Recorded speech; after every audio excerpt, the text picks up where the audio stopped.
Carolina BBQ Festival's 5th anniversary will be the Queen City's biggest barbecue party yet. 30 pitmasters, 3 big events, and it all gets started with the barbecue brunch, brisket and biscuits. Expert barbecue pitmasters team up with Charlotte's top chefs to create a curated food event in partnership with Savor Charlotte. Brisket and Biscuits, March 28th at Town Brewing in Charlotte. Reserve your tickets right now at CarolinaBBQFest.org. To discover other features in Savor Charlotte's March culinary adventure, visit the Eat and Drink menu at charlottesgotalot.com.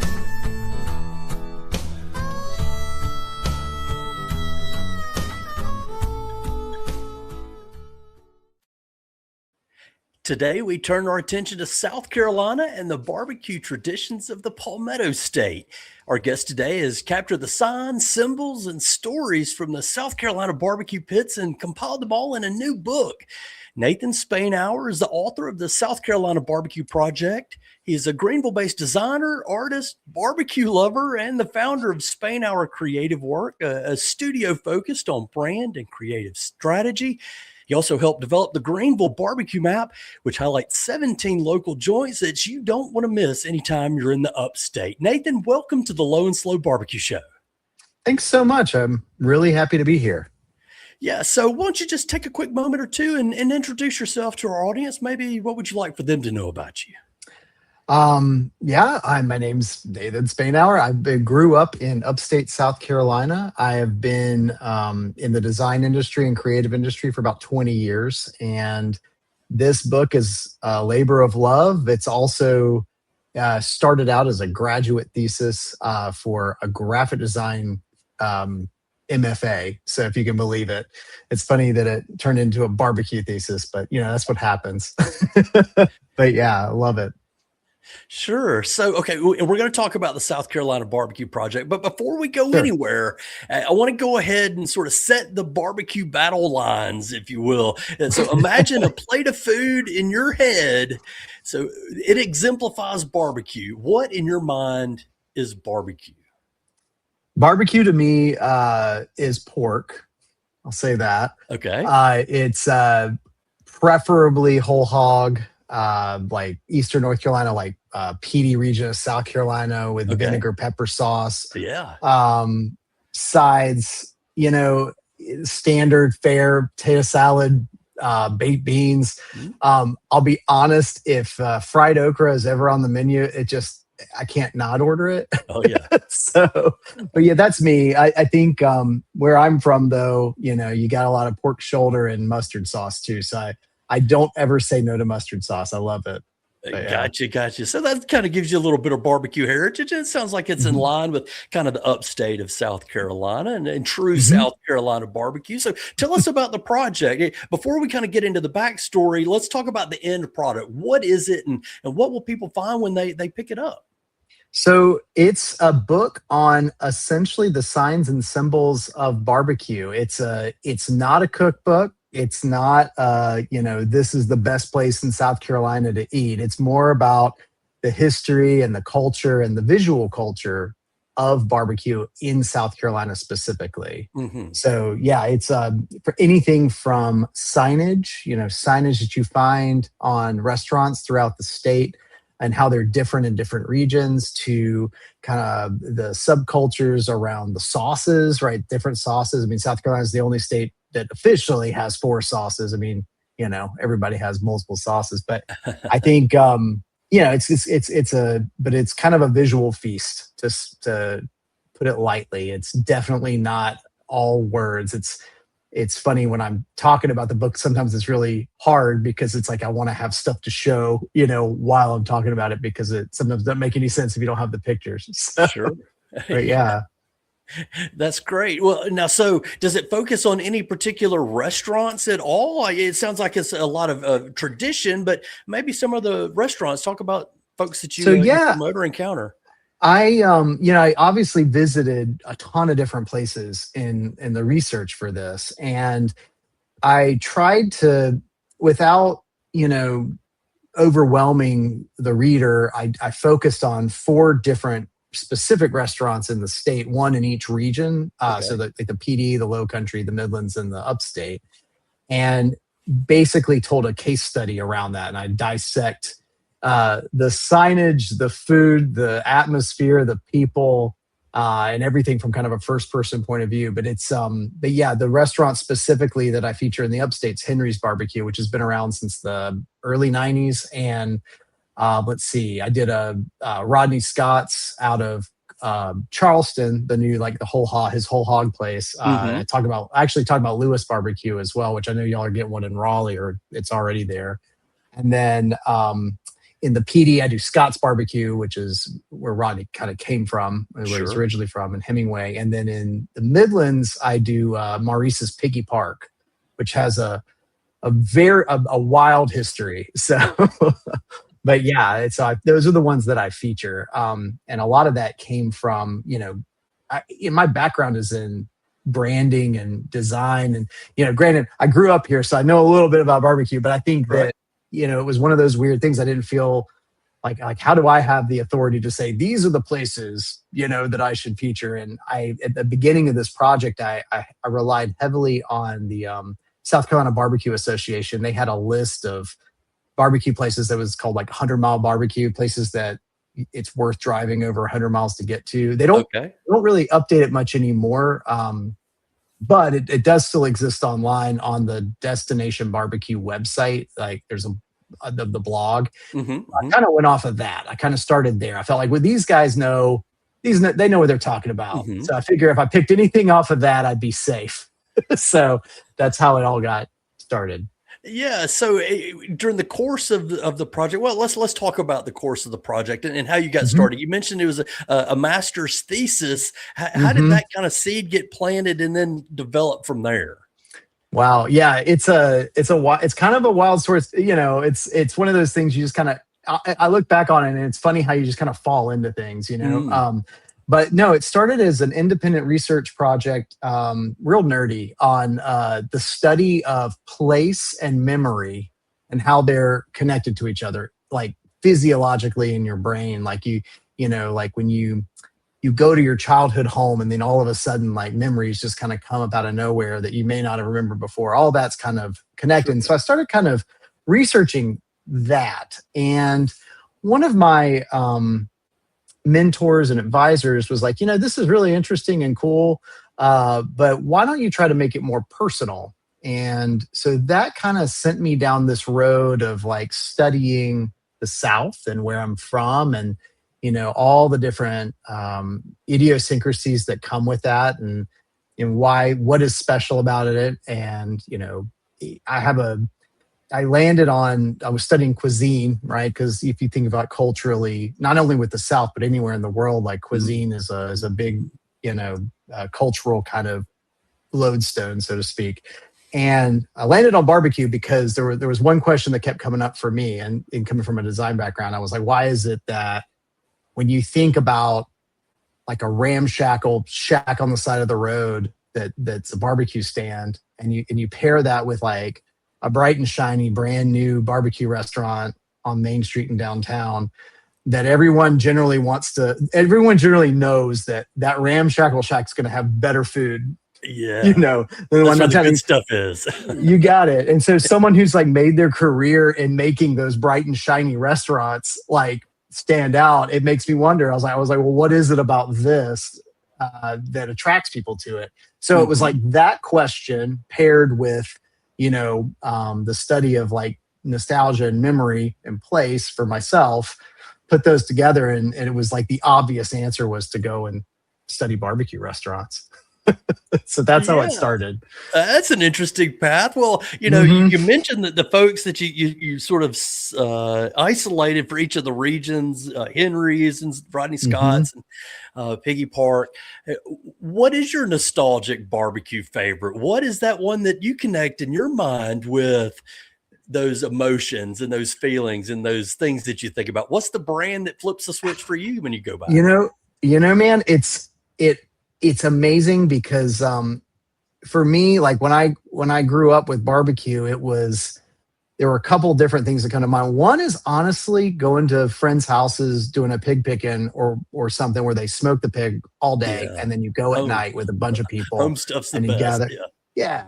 So like that, I think for me is probably what I remember the most. But around here, the one that strikes a chord for me is a place called Mike and Jeff's, and it's on the cover of the book. And it's actually why I put them on the cover. I didn't use them as the case study for a variety of reasons, but they needed to be featured somewhere because of that. But they are like the quintessential. You look at this place and it's like hand painted window signage. It looked like the same van has been parked in the front for the last 20 years and never moved, and the smoke's always coming out. The smoker's actually in the front of the place, and Jeff's there smoking the pork all the time. And it's run by his family. His daughter runs the place. His mom is a server there. And she was there the other week when I went. She said herself, she doesn't eat much barbecue anymore because after you've been doing it for 30, 40 years, like serving it, you just kind of get sick of it. No, don't say that. Yeah, I'm not. I was like, well, it's a shame you're missing out. but that's the place that kind of comes to mind for me when I think about like what is the quintessential barbecue joint that I would like send people to if I wanted them to like get the whole experience. And Mike and Jeff's is it. And you can see Mike and Jeff's, as you say, on the cover of the book. It's at bbqproject.com for the South Carolina Barbecue Project. And that's the book that we're talking about. And it's coming out in March. Tell me a little bit about getting it published and how folks can get a hold of it. Sure. Yeah. Well, it's published. My publisher is Good Printed Things, and they are located in Greenville as well. And the owner is a good friend of mine, and we've collaborated on several projects. And she approached me, I guess it was about a year ago, to turn my academic work into this. So it was a year to transform it because no one wants to read a snooze fest of a academic thesis. So I think that it's been a journey. But yeah, you can pick up the book at goodprintedthings.com, and I also have a link on barbecueproject.com to do it too. But yeah, pre-orders now, and March 3rd is when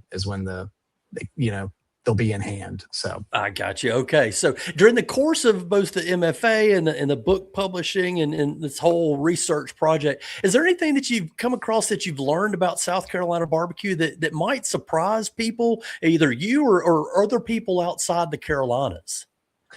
It's interesting. I know we have a reputation for I know people have this thing about mustard sauce, right? Like I grew up on it. It's not weird to me, but obviously no one else has it.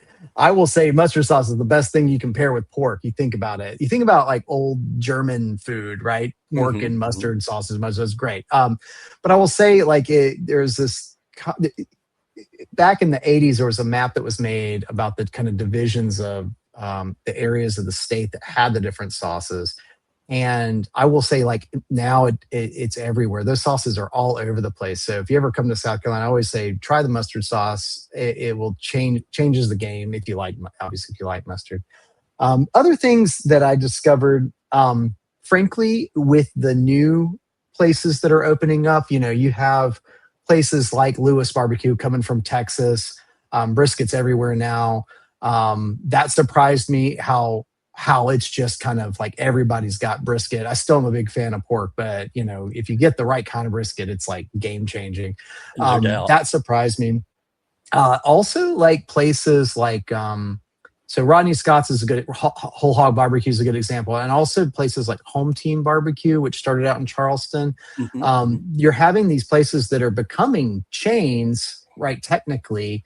But Rodney Scott's just got a Michelin Bib Gourmand award, and his is technically a chain. So it's interesting to see these small places that still do, low and slow, smoked over wood for 12 hours or whatever it is.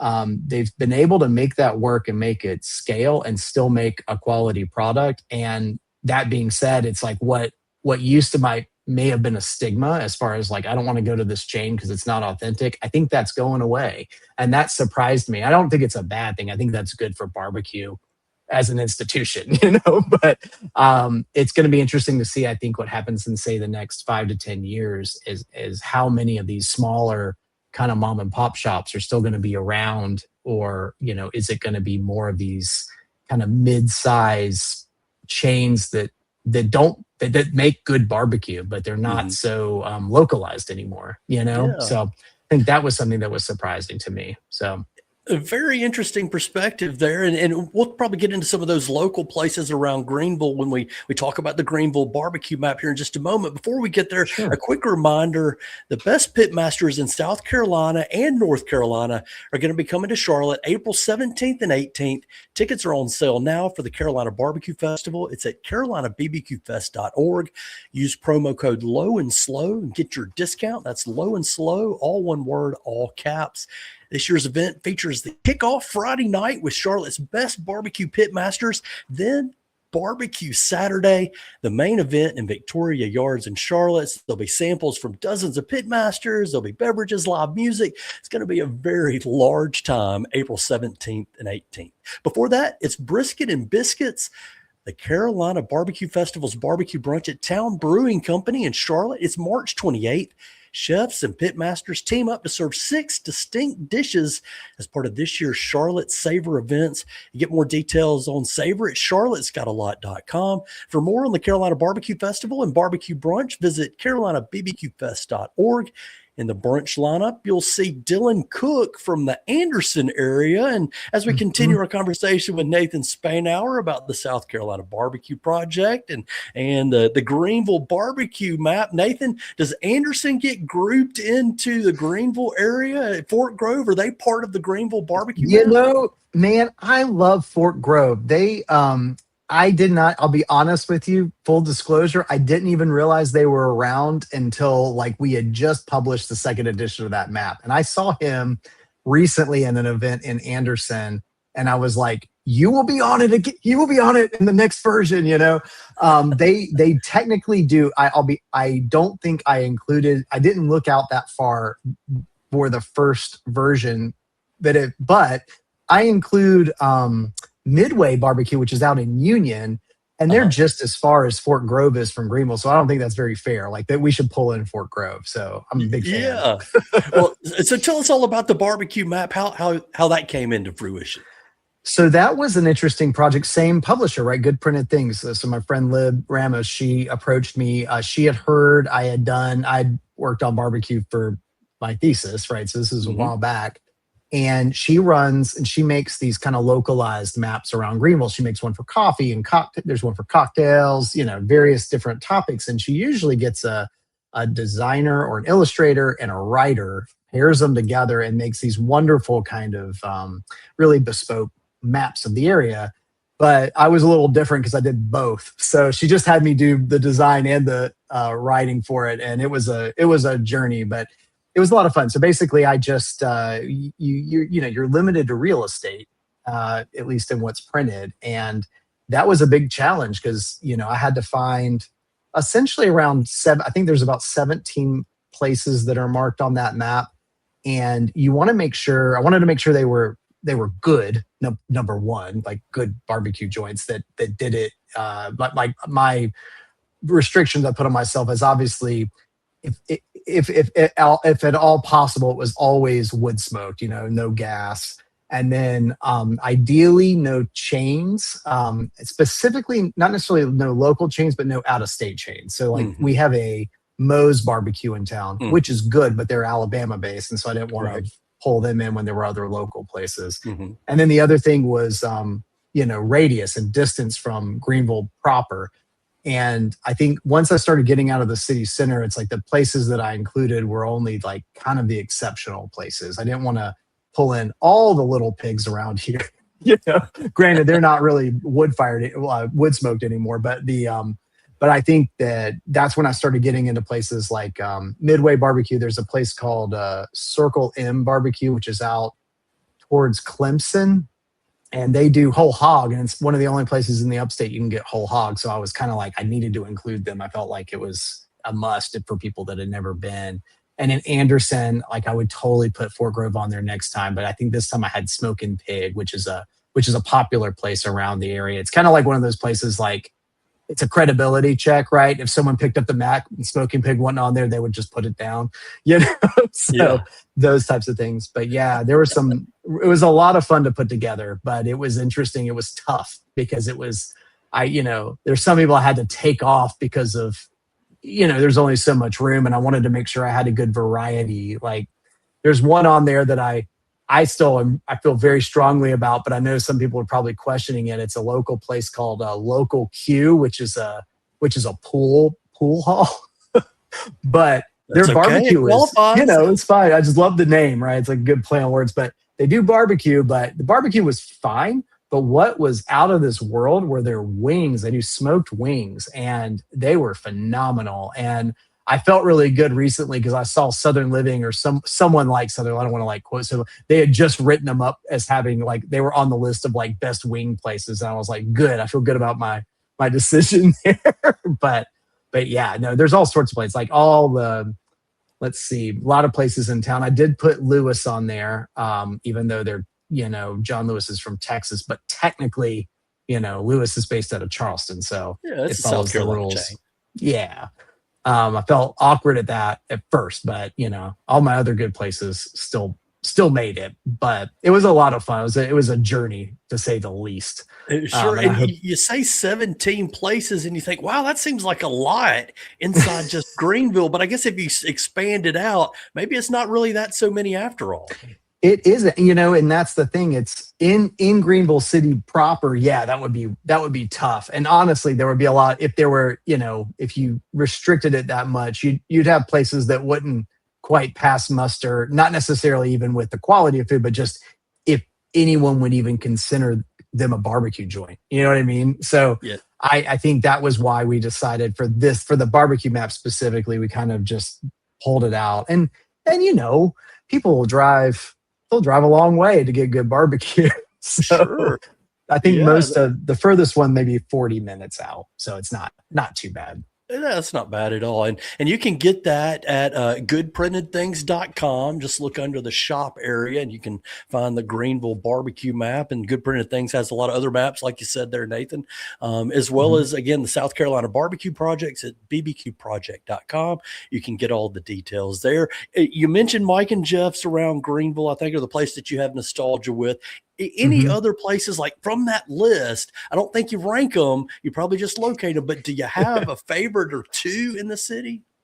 In the city, honestly, and people might roll their eyes if I say this, but like Henry's Barbecue, they're fantastic. They've always been pretty solid, and it's that type of place. They do pork shoulder, right? And they they're pretty known for cutting a lot of the fat off it and all that. But they very consistent. And the place that's near downtown is so quaint that anyone coming from out of town, it's like the place you take people that are from out of town if they want to try barbecue, and this is the first time they're in South Carolina. It's like, all right, let's go to Henry's, because they'll get the experience. So I always recommend Henry's, and obviously Mike and Jeff's. But I'm trying to think. Like the other places that are dear to my heart that aren't in Greenville would be one of the two other places I mentioned before, but one would be Circle M out in near Clemson, just because they do whole hog and it's hard to get. And if I want whole hog, I have to drive out there. And then Midway Barbecue in Union, they have some of the best hash I've ever had. And it's beef hash, it's not pork, which is interesting. And I from what I understand is if you move down I-26 to different places towards Columbia, it turns more into pork, the hash does. So you it's like the hash belt or whatever you want to call it. Yeah. but there's a tomato belt, and a mustard belt, and a hash belt as well. You got it. We've enjoyed talking barbecue with you, Nathan Spainhour and the South Carolina Barbecue Project. What's next on your agenda? Anything barbecue or anything else? Well, honestly, launching the book's kind of the priority, right? And we're going to get that out. But I think right now I've been keeping myself busy with making kind of supplemental material for it. A lot of the early readers of it have really commented on some of the visuals in there. So I was like, that's an interesting, I'm so used to seeing them, I see them all the time. So it doesn't really register for me, but people have said it enough. I'm starting to make like larger scale posters and kind of different print pieces available because people have asked for them. So that's kind of my next project. And then I'll probably do some, like the next book on my list is, it came from the barbecue research initially, and it was a survey I took years ago that's been continuing on Facebook and other online platforms of just people sharing barbecue memories, just anonymous and not anonymous, and starting to get quite a collection. And it's one of those things I don't think we speak about. Like, it's not talked about all that often. Like the guy that used to come to my hometown when I was growing up, and every summer we'd have the picnic, and so would come and smoke a hog for 12 hours, and then we'd do this, and I look forward to it every year, like those kind of stories. Yeah. So I'm probably going to do a compilation of those next. Just kind of, it makes sense, kind of moving down the line there. Yeah, very cool. So you've been very generous with your time. You've allowed me a chance to kind of pepper you with questions. Nathan, I want to give you an opportunity to talk about something you want to talk about. Oh, well, I mean, right now, I would say it's kind of goes back to what I was saying before, like things that I care about right now, as far as like in the context of the subject matter, I would be like, yeah, I care a lot about these little places, right? These little Mike and Jeffs of the world. And I really, I've been reading a lot lately about how, the price of beef is going up, and, a lot of the places, especially in Texas, you'll see these smaller joints kind of closing down just because it's getting too expensive. So, one of the things I've been thinking a lot about is like how to raise awareness for some of these small businesses and wanting to go out and keep them in business. So, and how to support them. So that's kind of something I care about, is keeping these little places alive, so go out and support your local barbecue shop or joint or restaurant or whatever you want to call it. Because I think it's a cultural kind of touchstone that needs to stick around, throughout all the South. So. And that, my friends, is the final word from Nathan Spainhour, the brains behind the South Carolina BBQ Project, a new book coming out in March. You can learn more and get your copy at bbqproject.com. You can follow the project at SCBBQ Project on Instagram. And to find the barbecue map of Greenville, South Carolina, just visit goodprintedthings.com. Look for it in the shop. You can pre-order your copy, and I'm sure you can buy copies once they're available, all there at bbqproject.com and Good Printed Things. Nathan, thank you so much for joining us. Thank you so much for having me. It was a pleasure. You've been listening to the Low and Slow Barbecue Show, sponsored by the Carolina Barbecue Festival, April 17th and 18th in Charlotte's Victoria Yards. Reserve your tickets for the Carolina Festival at carolinabbqfest.org, and be sure and use promo code Low and Slow for your discount. To our audience, thank you so much for listening to the Low and Slow Barbecue Show. If you like what you hear, share our podcast with your food-loving friends, and please give us a 5-star rating on your favorite stream. For more interviews and pitmasters and chefs and blogs and recipes, all that good stuff, just visit our website, lowslowbbqshow.com. We've got more details about the Carolina Barbecue Festival there, as well as the barbecue brunch. We've got our blog. You can also sign up for our weekly newsletter, where we deliver the latest Carolina barbecue news, fundraisers, food truck schedules, events, all that in your email inbox. Just sign up today, lowslowbbqshow.com. The Low and Slow Barbecue Show is proud to be part of the Mesh.tv network of podcasts. Visit the Mesh.tv for other great podcasts. I'm a big fan behind the scenes and all that. Our producer, Andrew Moose. We couldn't do our weekly podcast without him. Thank you, Moose. Join us again next time when we share more pitmaster stories, recipes, and advice on the best barbecue you can find in the land, from the farm to the fire to your plate. For the Low and Slow Barbecue Show, I'm Chigger Willard, reminding you that for the best barbecue and the best barbecue podcast, make it low and slow.